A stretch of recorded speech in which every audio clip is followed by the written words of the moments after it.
Hi, English learners from around the world.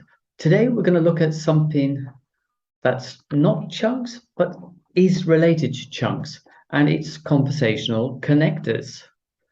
Conversational connectors, what are these things? It's things that it's like little phrases that are used when you get two or more people using English together. And these phrases could be something like, that remains to be seen. As far as I'm concerned, between you and me, that's to say, if I understand correctly, so it's phrases like this, and you can get a whole list of phrases from my website. I have to thank a guy called Anthony Lauder, um, who compiled this list. About 11 years ago, he was learning Czech and he hit on this idea about conversational connectors. So let's take a quick look at this list. So this is a list from Anthony, and as you can see, you got an English column, and there's a space for your language. What I suggest you do is to use something like DeepL and translate these phrases into your language. DeepL is pretty accurate in its translation, but I wouldn't take it as a given. So use DeepL, get a phrase, and it still might need a little bit of adjusting. Okay, so what's good about this list is that it's super long. Maybe that's not a good thing, but it's grouped into different types of phrases that do different jobs. So the first group of phrases is about switching topics. So going from one topic to another. So here we got by the way. I could be talking about Lucy. Oh, yeah, Lucy's doing really good in her work. She's just got promoted. By the way, I'm having a party this weekend. Do you want to come? So I switched the conversation. There's a group for qualifying. So this is to tell the other speaker where you are, so to say, in giving your opinion. So maybe the general opinion is here, and you say, okay, this is my opinion. It's not everyone's opinion. So when you say in my opinion, you're speaking for yourself. You're not speaking for other people. Okay, and we've got quoting. Okay, so she said something like, so it's not word for word, it's not an exact thing that she said, but she said something like, she will come to the party, but she'll be a bit late. So I'm not saying exactly word for word what she said. Passing. Okay, passing, there's a few phrases. Opening. So when you start a conversation. Elaborating. All right, to be more precise. So for example, I could say, yeah, I'm from Wales. To be more precise, I'm from a place called Abergavenny, which is in the southeast of Wales, close to the English border. Agreeing, disagreeing. So 100% is like you fully agree with someone. That isn't true at all. So you're disagreeing with someone. Okay, fillers. It's got a section on closing, apologizing, and going back to the topic after an interruption. So there's a big list of conversational connectors. But why learn them? Why learn them? Well, I think there's a couple of good reasons to learn them.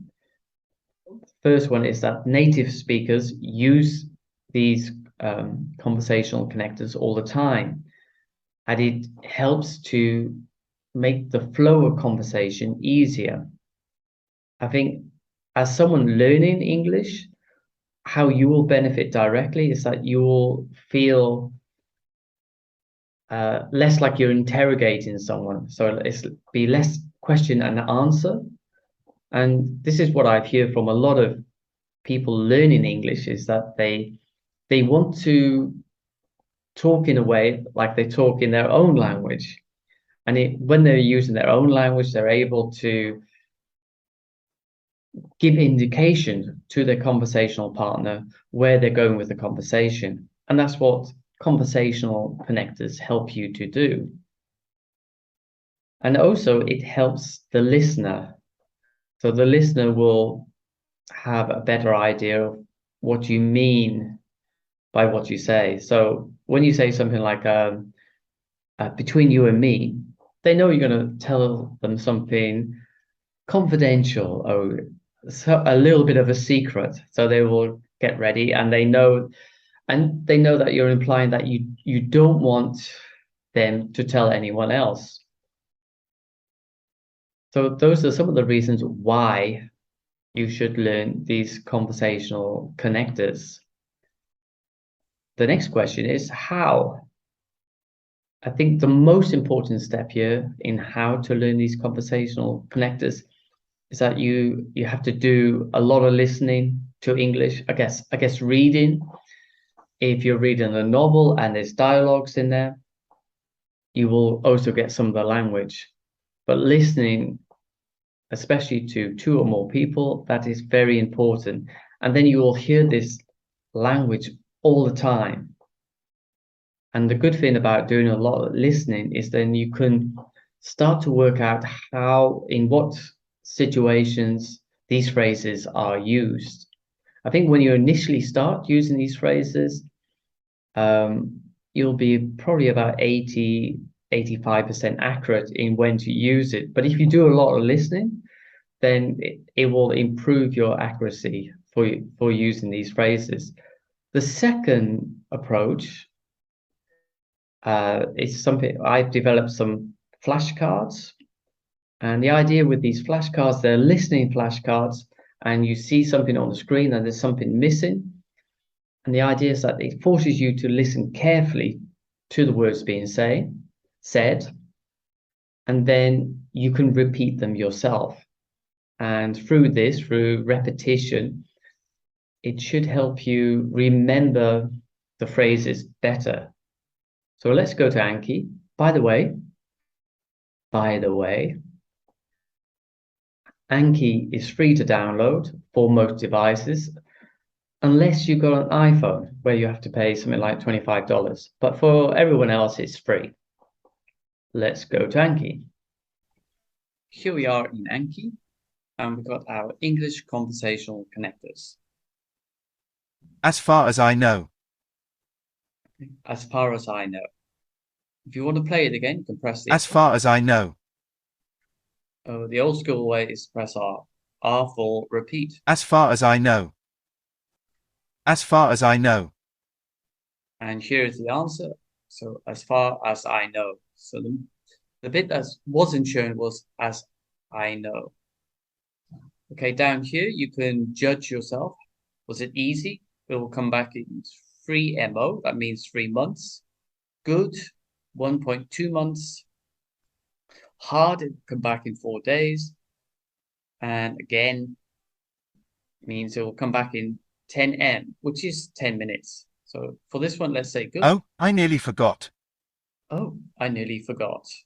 I nearly forgot. Oh, I nearly forgot. Like every other man.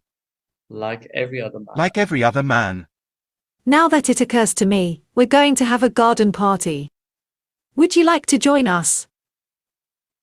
Okay, now that it occurs to me. If you didn't get it the first time, you can always press the arrow key to repeat. Now that it occurs to me, we're going to have a garden party. Would you like to join us? Now that it occurs to me, we're going to have a garden party. Would you like to join us? The way I see it is that. The way I see it is that.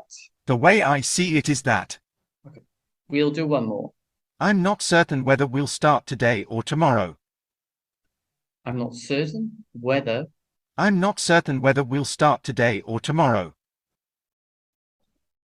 Okay, so that's the Anki flashcards, and it's basically there to train your listening and to get you to start using those little phrases, and it will help your memory.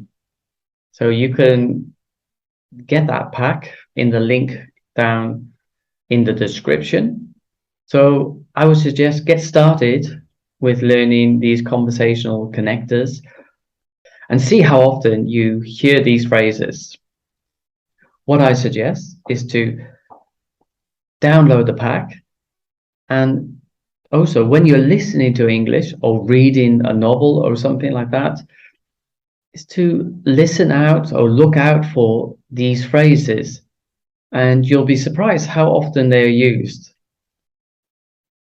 Okay, so I hope this helps with conversational connectors. I think they're important. I think they're an important step towards fluency. So if you can master this, it will just make you feel better when you're using English. Okay, so good luck and see you soon.